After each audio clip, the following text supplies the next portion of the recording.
This is an exciting program, and we're fortunate to have it start off with two friends of mine who are longtime friends. One is a congressman from Kansas.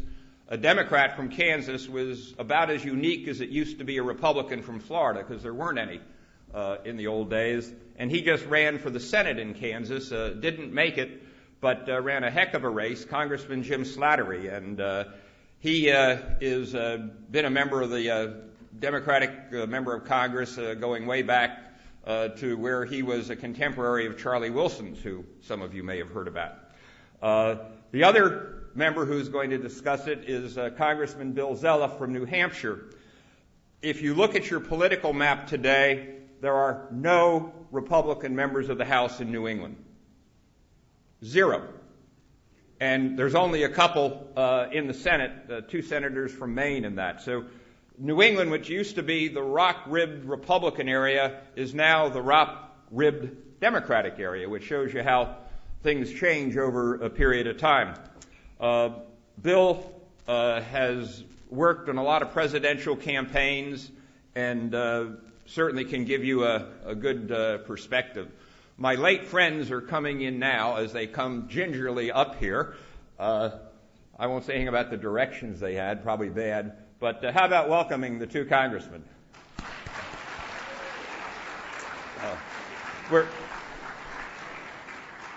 We're also privileged to have, after the congressmen finish, Congressman Alan Boyd.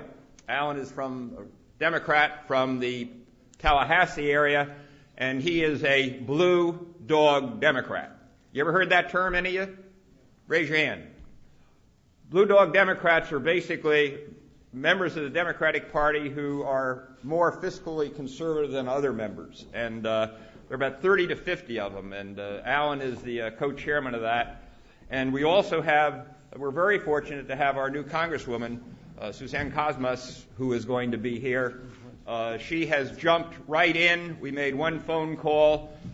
She said she'd love to be here. This is her congressional district, and we're certainly fortunate to have her as our member and have her already deeply involved in the Institute, and they'll be speaking next. So let me turn the program over, and I'll get out of the way. This was sort of ad-libbing in between. Scott?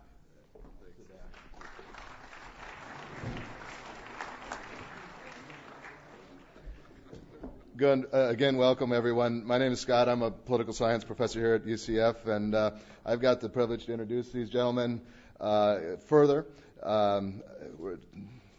Congressman Slattery is a former member of the House of Representatives from Kansas, as Lou Frey has mentioned. He was born in Good Intent, Kansas, and I have to believe that anybody born in good intent has an advantage in life, I think.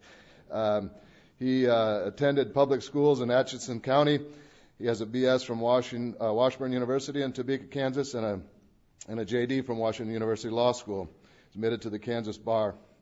Elected to the Kansas State House of Representatives and served from 1972 to 78. He's elected as a Democrat to the 98th and 5 succeeding Congresses, and then retired voluntarily. The Honorable William Zeliff, Jr. was a member of the House of Representatives from the state of New Hampshire, as Lou has mentioned. He was born in East Orange, Essex County, New Jersey, graduated from Milford High School and has a B.S. from the University of Connecticut, served in the Connecticut National Guard and the United States Army Reserve, sales and marketing manager for the Consumer Products Division of E.I. DuPont and Nemours and Company. Subsequently was an innkeeper, I think, and a small business owner. Mr. Zeliff was a delegate to the Republican National Convention in 1988 and was elected as a Republican to the 102nd in the 2 succeeding Congresses from 91 to 97, and also retired voluntarily. Today he works as a private advocate. So we're going to start with Mr. Zeliff.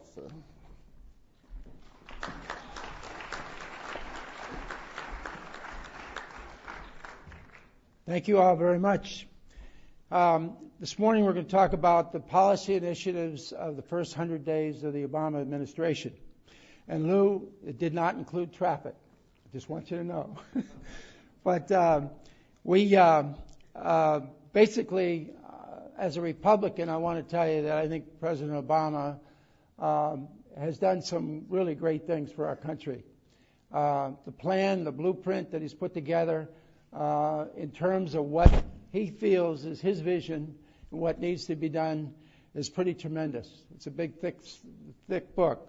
And I think he's been given one of the greatest gifts that anybody could get as a politician, and that is his gift of being able to communicate.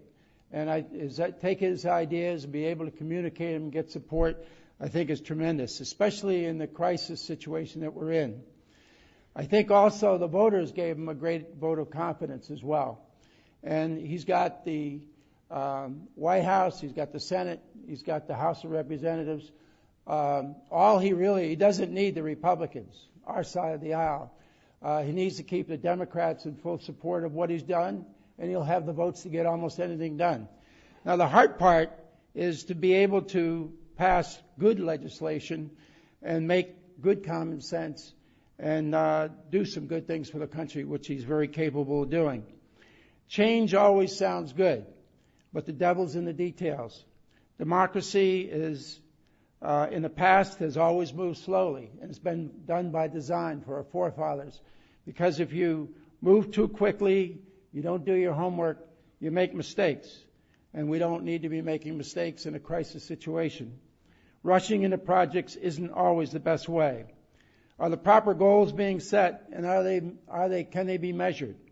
Will the deliverables be the kind of things that will move the country forward, or will it put us further behind? Does it matter if the next generation, and this is you guys, get to pay for all of our mistakes?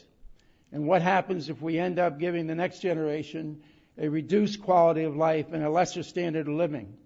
I would think that the American dream is one that I, with my 7 grandchildren, pass on a better opportunity for their standard of living than what was passed on to me. And that would be our goal. As we face the current economic crisis, we can expect our government to do it all, or we can put our shoulder to the wheel and practice the slogan that when the going gets tough, the tough get going. We obviously need to stabilize the banking system, and we need to do things that we as individuals are not able to do. The bottom line, at the end of the day, we've got to look down the road and make sure that there are no unintended consequences as we're dealing with a crisis that is created as a result of reckless abandonment or misuse of the resources we are putting out. Last fall, we took the first step on the road to recovery. Emergency Economic Stabilization Act, or EESA, Troubled Asset Relief Program, which is Title I, or TARP. At the recommendation of Treasury Secretary Paulson, Congress gave the administration full power and responsibility to spend $700 billion of taxpayer money to stabilize the banking system.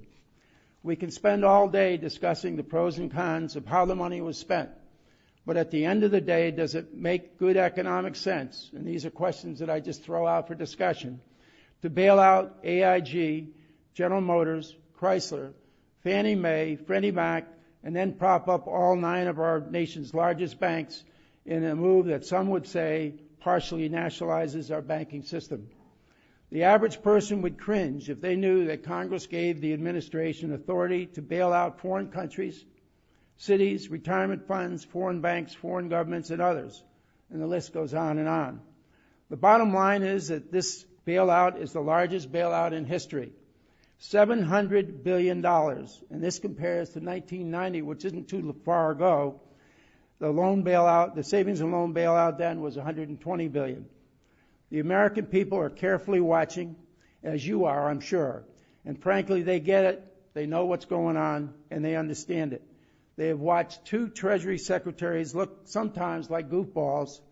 The bailout bill was written so quickly and passed so quickly that is open to more interpretation than the Bible. Is it any wonder that people on Main Street sometimes get disillusioned? Moving on, we spent another roughly $800 billion on the stimulus bill. And again, we can all spend all day discussing how much was wasted versus the actual money that was targeted to increase jobs, repair our roads, bridges, infrastructure, etc.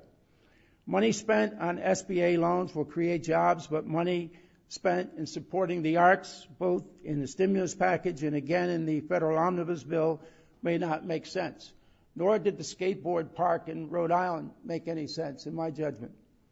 So, newspaper article from Sarasota area last weekend, officials say Washington is still hammering out details of the stimulus funding, so local plans are in flux.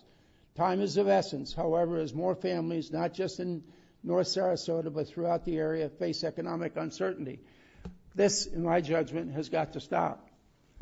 Next comes the $410 billion budget bill that funds 10 remaining government departments that didn't get funded last year.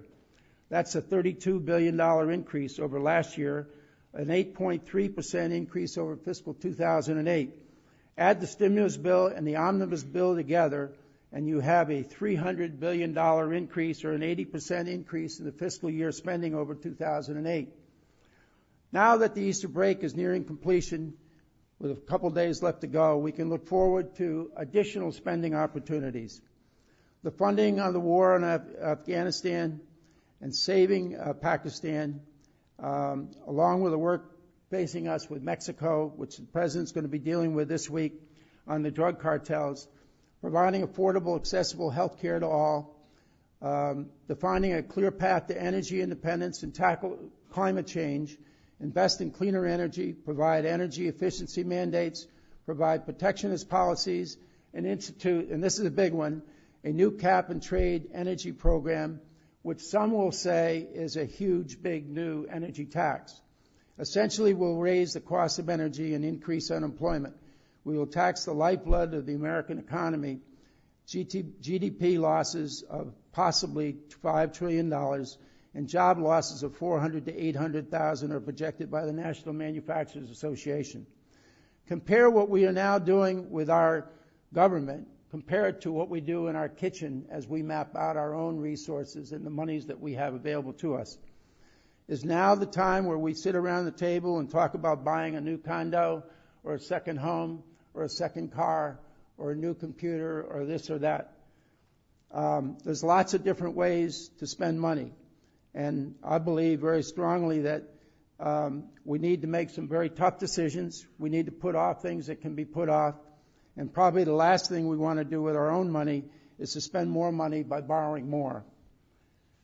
In normal times, we would chart a path to prosperity for the federal government by lowering taxes. And these are not normal times. Reduce the debt by paying less interest. Start reducing expenses. Reduce the size of government.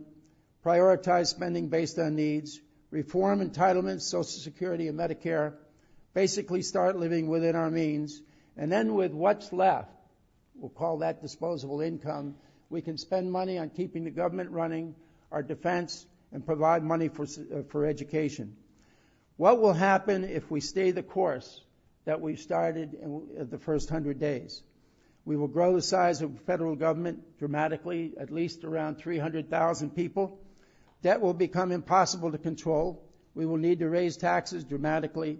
Entitlements of 2/3% of the total budget will continue to grow and squeeze out the remaining 1/3 of disposable income that we need to run our government.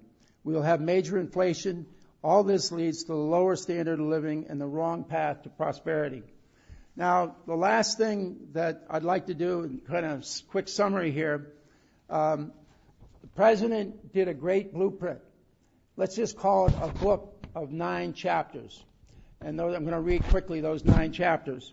And there are 3 chapters that I would like to add to that book. And I'll discuss them. But the first chapter that he's got in his book, the Emergency Economic Stabilization Act, H.R. 1424 of 2008, otherwise known as ESA, Troubled Asset Relief Program, or TARP, which is Title I of that act, the stimulus bill, the omnibus budget, the health care reform, and health care reform at this particular point, the devil's in the detail. If we make health care available across the country to all Americans, how do we pay for it? How is it going to get funded? How is it going to work? We supposedly have the best health care system in the world, and we don't want to replace it with something not as good. Getting out of Iraq now, funding the war in Afghanistan, and saving Pakistan are all good initiatives. The challenges facing us with Mexico, the clear path to energy independence, regulatory reform, smart,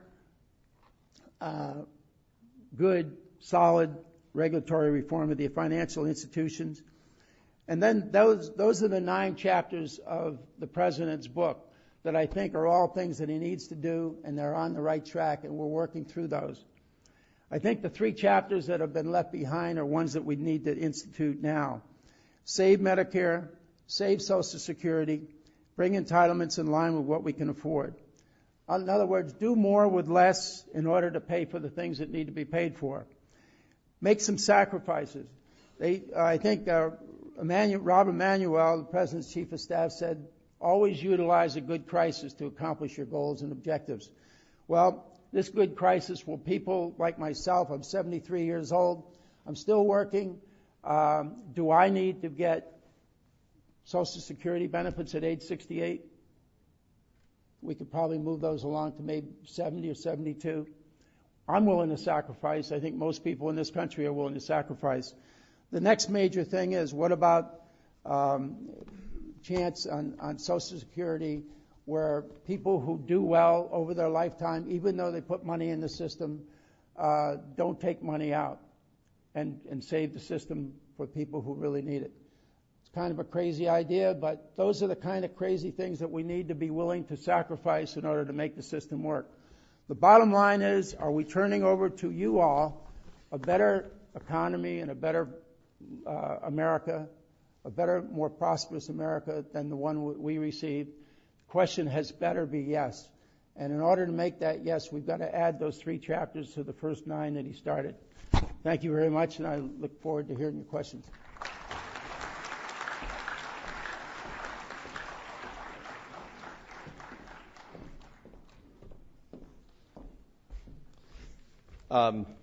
Thank you, Lou Frey, for the invitation to be here, and it's a special privilege for me to be here at the University of Central Florida and to participate in this program with my former colleague, Bill Zeliff from New Hampshire.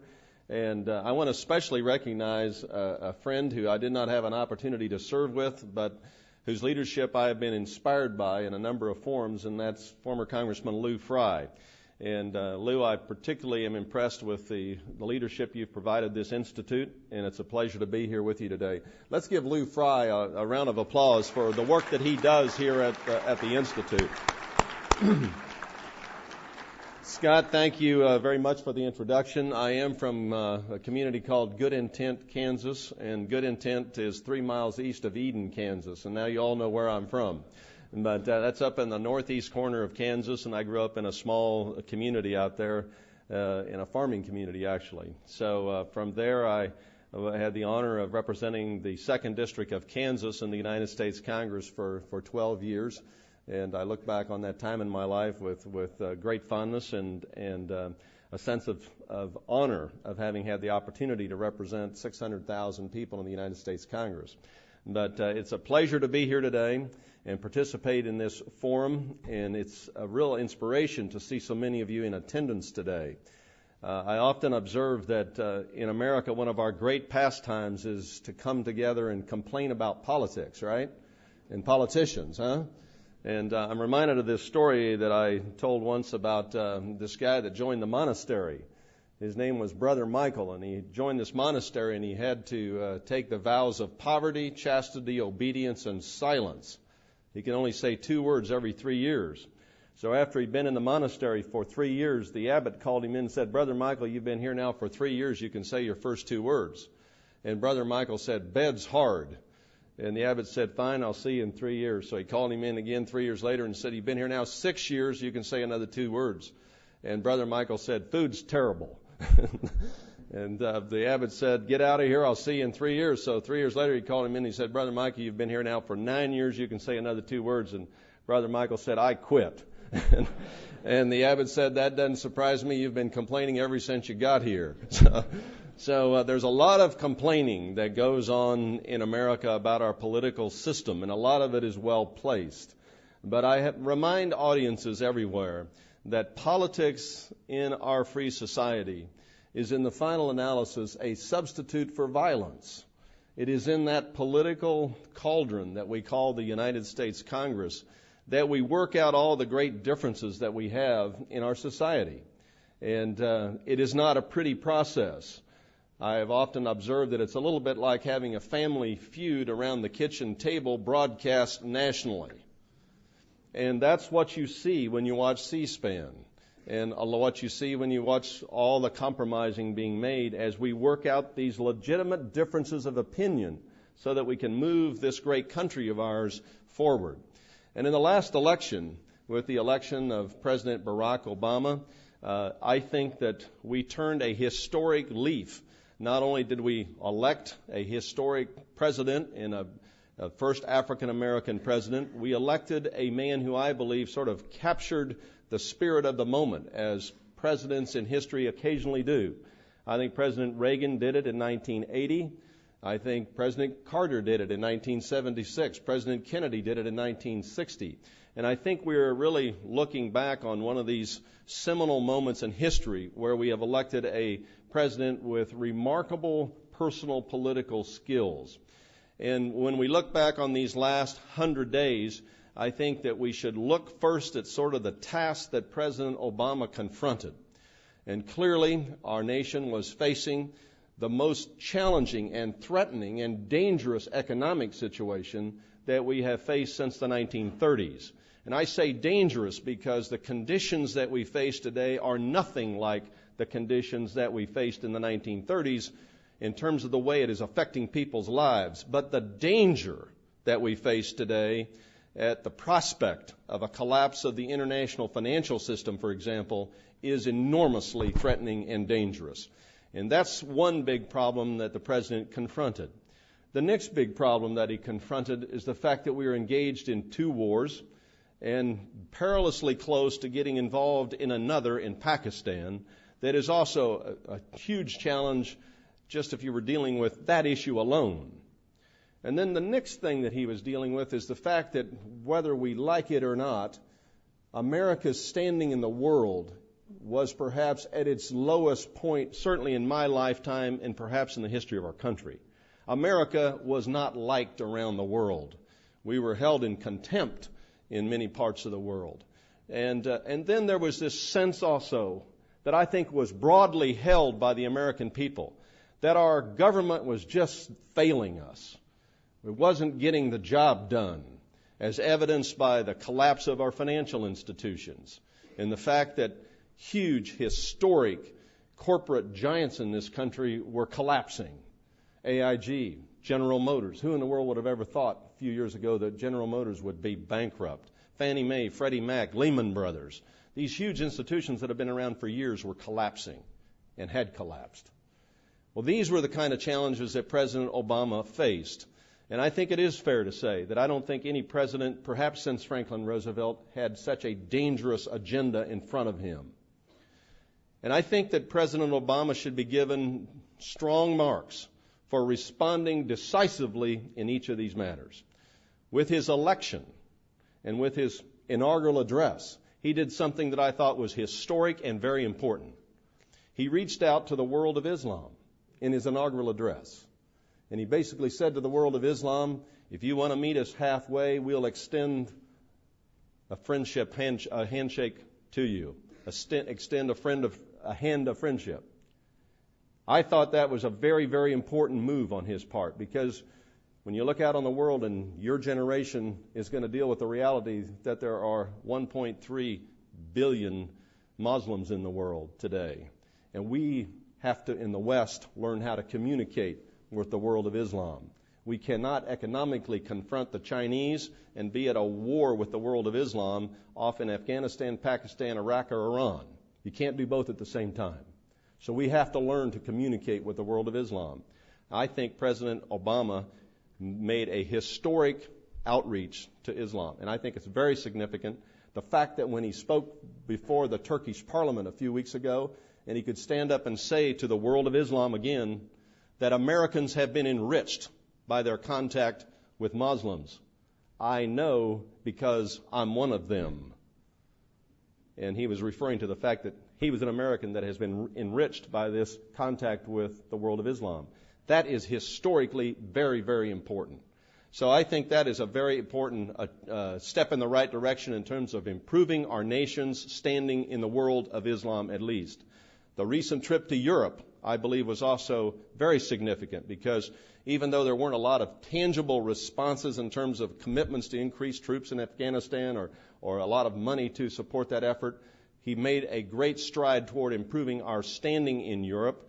And by the fact that he is personally popular in Europe is going to politically help us move those governments in Europe. And I think that is significant. I think the fact that he is reaching out to Russia is important, because if we're going to solve our problem in Iran, we can't do it without Russia. The fact that we're engaging Iran, fundamentally changing the policy of the previous administration, I think is very significant. And I think the fact that we are approaching the situation in Iraq differently is also important. And President Obama, I think, has wisely sat down with our commanders and made this commitment to remove the fighting forces by August of 2010 to focus on Afghanistan. And I would just have one cautionary note, and that is that as he deals with the problems in Afghanistan, we have to be very careful that we don't get sucked into another quagmire in Afghanistan and in Pakistan, and we have to be very careful about really defining our objectives and knowing exactly what victory looks like in Afghanistan. When are we going to be able to come home from Afghanistan? And this is one thing that I would really caution our new president on. So in the area of foreign affairs, I would give this president to date very solid mark in terms of changing fundamentally our approach to the world in these very difficult areas. Now, in terms of changing the economic situation that he has inherited, I give him again strong marks for being decisive. But I agree with my friend Bill Zeliff, who said that in the final analysis, I think this president's success will be determined in the economic world about how he is able and whether he is able to deal with these tough issues around entitlement programs. What is the long-term debt situation in this country going to look like? Because this is the generational issue that is going to be so important for all of you in this room. You know, my generation, frankly, in my opinion, and I believe this strongly when I was a member, this whole notion of running up these huge deficits and this huge debt and passing it on to your generation is what I've called intergenerational robbery. And it really needs to stop. And I think in the final analysis, President Barack Obama's place in history will be determined by whether he is strong enough to lead a real tough political process to fundamentally restructure our nation's entitlement commitments. And they are out of control, and they have to be changed if we're going to get our budget under control. And that's sort of the big unknown, I guess you might say. So on the area of foreign affairs I've touched on, I give him strong marks there. And in the area of just economic policy, strong marks for being decisive. I mean, you can take issue with the amount of money that maybe is being spent in Washington, and it is a staggering sum of money. But the fact of the matter is he had no other tools to use to stimulate the economy. Historically, presidents were able to influence interest rates to stimulate the economy. But you know something? This president inherited an economy where the interest rate was nearly effectively zero. He couldn't stimulate the economy anymore with monetary policy. His only tool left was fiscal policy, and he's done it aggressively. And I think it's too early to tell just how effective that's going to be. The other thing that I am encouraged by is the fact that this administration, and I think the Congress in both parties, is realizing that they made a colossal and historic blunder by deregulating the financial institutions.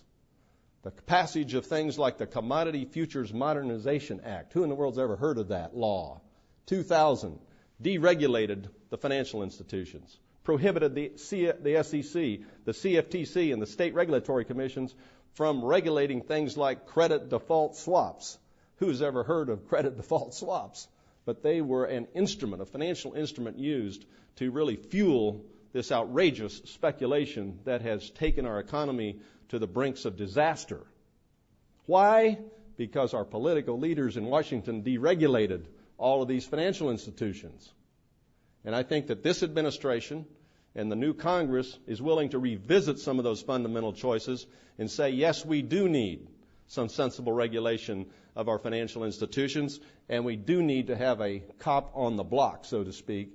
Otherwise, we'll have financial chaos, not only in our own country, but in the world. So I give the President some strong marks for a willingness to lead in this effort also.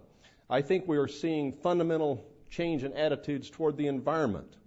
The past administration their attitude ranged from sort of ridicule to hostility to reluctant acknowledgement of the climate change problem that we're dealing with.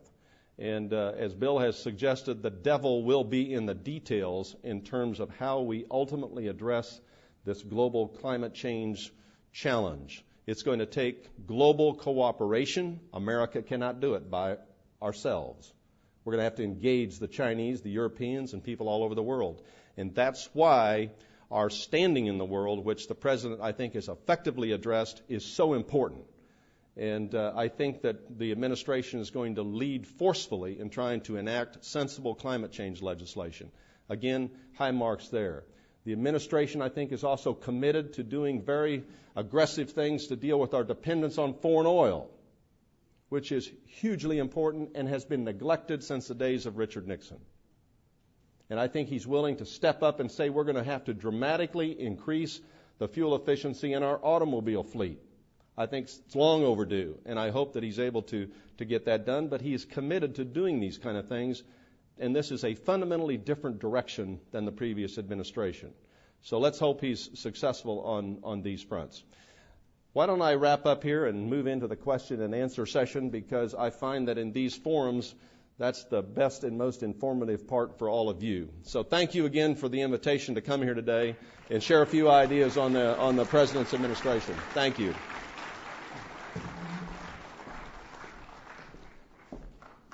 It's become a tradition now at the Lou Frey Symposia that we open up the panels to questions from the audience. So I believe there's some folks around with microphones. Can you raise your hands, those with the microphone, so I can see you? Okay. And we're running a little bit late, but we're definitely going to have time for a couple of questions, I think. So who's first? All right, right in the back there, man. Stand up, sir, in the white shirt, please. Yep.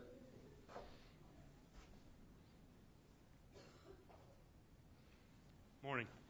Mr. Slattery, you said that there was no other tools to stimulate the economy. Can you comment on how, when Obama made the promise that there wasn't going to be any pork, when he signed that $800 billion, can you comment on how that pork is going to stimulate the American economy?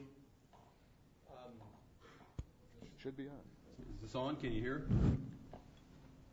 Or do you want me to go to the podium? Can you hear? Okay, there we go. Okay. First of all, I think you're referring to the what was called the Omnibus Bill. There was a package of legislation that involved appropriations of about $400 billion. And in that package, I think there were thousands, 8,000 if I remember correctly, of things called earmarks. And, the President had expressed opposition to the earmarks in the past, and I think he finds that concept still hostile, but I also believe that he was dealing with the practical reality that the Congress inserted these earmarks, and he had a choice when that legislation hits his desk. He can either veto it at a time when the economy desperately needed action and the markets were looking for decisive leadership from Washington. He could have vetoed it and sent it back and said, clean up some of these earmarks, and been at war with the Congress from the get-go. I think he made a practical decision. Now, let me use this opportunity to talk about earmarks for just a second, okay? I think that this whole battle over earmarks has been blown completely out of proportion. Completely out of proportion. And I say this as someone who... I would agree. When I was in the Congress, I didn't get any earmarks because they weren't used that frequently. And I was on the Budget Committee, and as a member of the Budget Committee, I was always at war with the Appropriations Committee, trying to restrict their spending. So they were not inclined to send money to my district. But think about this. The question is not so much how much money is going to be spent. That isn't the issue when you talk about earmarks. The money is going to be spent. The issue is, are bureaucrats and members of the executive branch going to have the sole authority to determine where the money is going to be spent? Or are your elected members of Congress going to have some say in the location of that money and how it's going to be spent? And you're only talking about probably 2% of the entire federal budget, maybe 3%, that is spent in earmarks. You can eliminate all the earmarks, and you're not going to make any difference of consequence in the size of our national debt or deficit. Can I add? It's very important that we understand that. So the question is not whether you're going to cut spending so much, which should be cut as soon as we get out of this mess we're in, but rather the question is who is going to decide? Unelected people in the executive branch or your elected representatives? You decide. And the only thing that I would add to it, they need to be transparent. They can't be snuck in the middle of the night. They've got to hold certain people accountable. The people's names have to be on the bill and the people who are supporting it. Bottom line is things like breast cancer, a lot of our defense mechanisms, some of the really best ideas that we've got in our country come from legitimate earmarks. So let's not throw the baby out with the bathwater. Thank you. One more question, I think, because we're going to try to get this schedule back on track. So one more. Who's up? Gentleman in the pink shirt, go ahead and stand up, and you have to hustle over there. We need somebody, maybe a second microphone, Drew.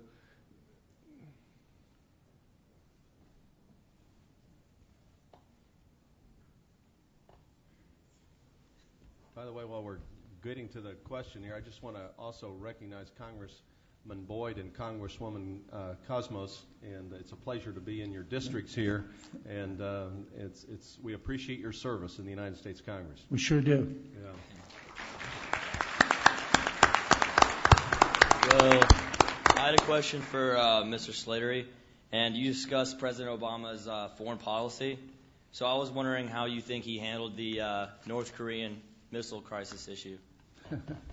Well, I don't know that he had many options. I mean, what is he going to do? And the bottom line is that the problem in North Korea is going to have to be dealt with, I think, with the Chinese involved, the Japanese involved, the South Koreans, the Russians.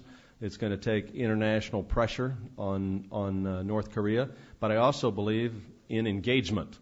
I am one of these people who has rejected this notion that we can isolate our enemies and refuse to talk to them and fundamentally change their behavior. And I didn't mention this, but I'm delighted, frankly, to see that the President has changed our policy toward Cuba. I happen to believe that it is long overdue, and I know that's a controversial situation. I would agree with that one, too. But it's long overdue, and I think it's a move in the right direction. Congressman Zeliff, please, would you respond to the same question? I agree with your comment on Cuba, and it's like we talk about in the kitchen with our economic decisions. Well, why wouldn't we normally keep our enemies close, keep an eye on them? Why wouldn't we talk with them? You put them in a closet and you're going to cause more problems. So I agree. I think we should be talking to Syria and Iran and all of our enemies. We need to keep them close, and that's the only way that we're going to start making some progress. And I think that's a major change in this administration's attitude toward the world compared to the previous administration. And I applaud that, and I give President Barack Obama an A for the willingness to engage. President Kennedy always summed this up very wisely and very correctly, I think, when he said that we should never negotiate out of fear, but we should never fear to negotiate. And that's the attitude that I want to see this great, strong country of ours take to the world. And if we want to provide leadership in South America, South American countries are encouraging us to do this. I don't know about Chavez, but that's another question. Okay, a round of applause for the former congressman.